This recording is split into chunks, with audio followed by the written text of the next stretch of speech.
So if I get my timeline correct, Nirvana would have just signed the contract, or they were just about to sign the contract with DGC at the time the OK Hotel show happened.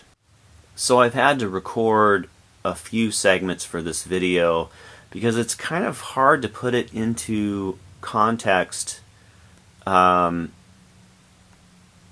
how I felt personally, and to me it was more like the OK Hotel night was somewhat of almost like the launching moment for Nirvana in my eyes.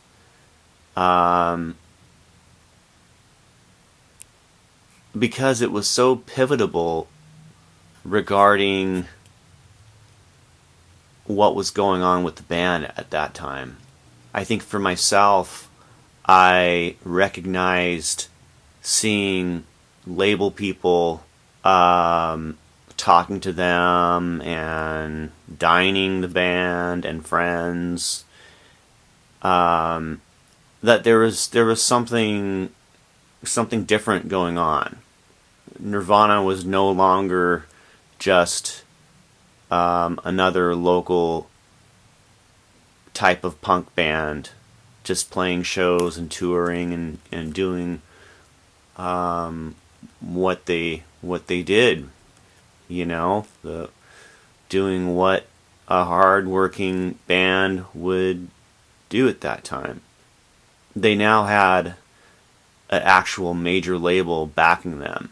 So it was a little bit of a mystery in my eyes what was going to happen from this point.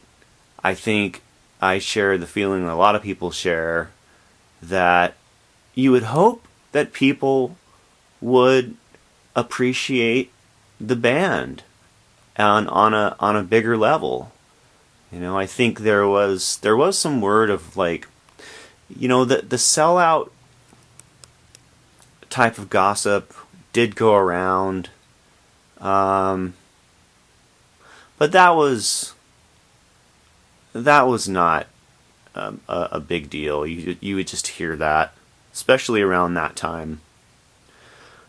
Bands selling out and then changing their sound and changing their image, and for the man, the money, and the label acceptance.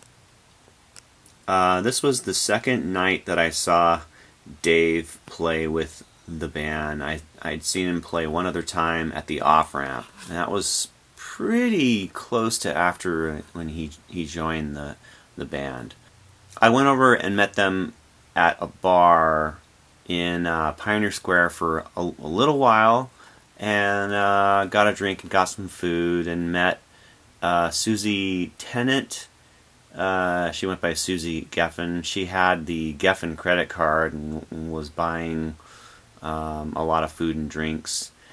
And then went back to the show.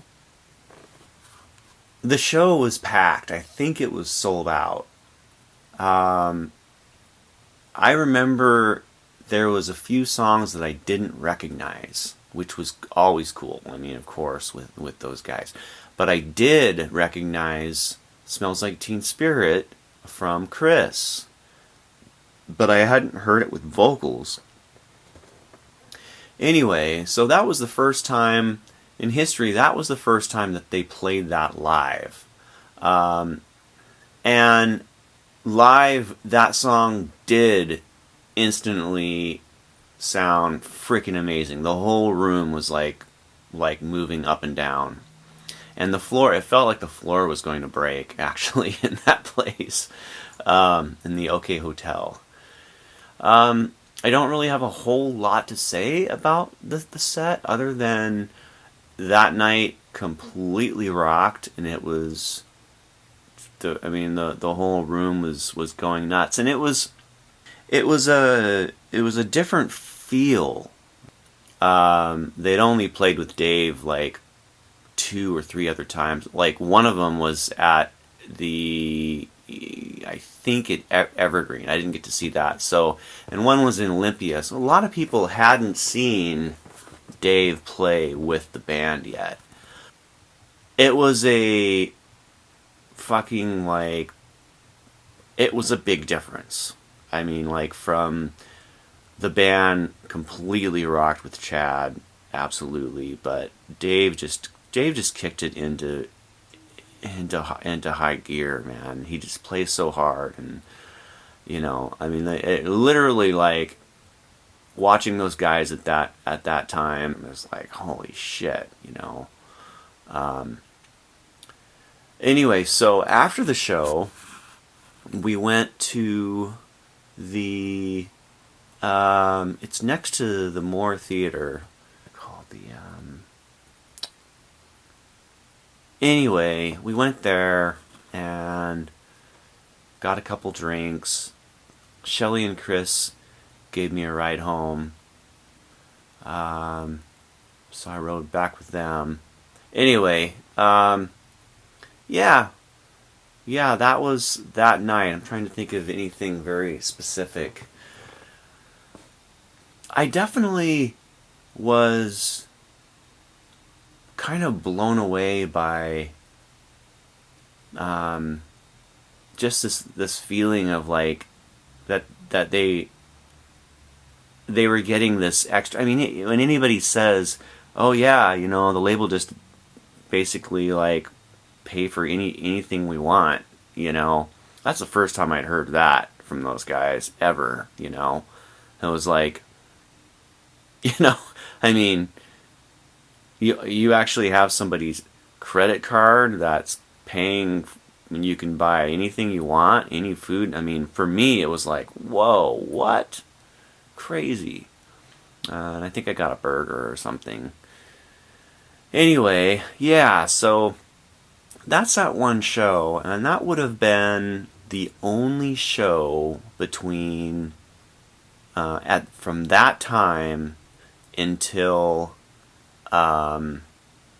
the Beehive. And the Beehive would have been the kind of the release for the single. So that would be coming up next, and I'll do a separate video for that. So I'll have a separate video for 3 or 4 more. I think 3 or 4 more videos regarding leading up to the release of Nevermind. I'll say one more thing.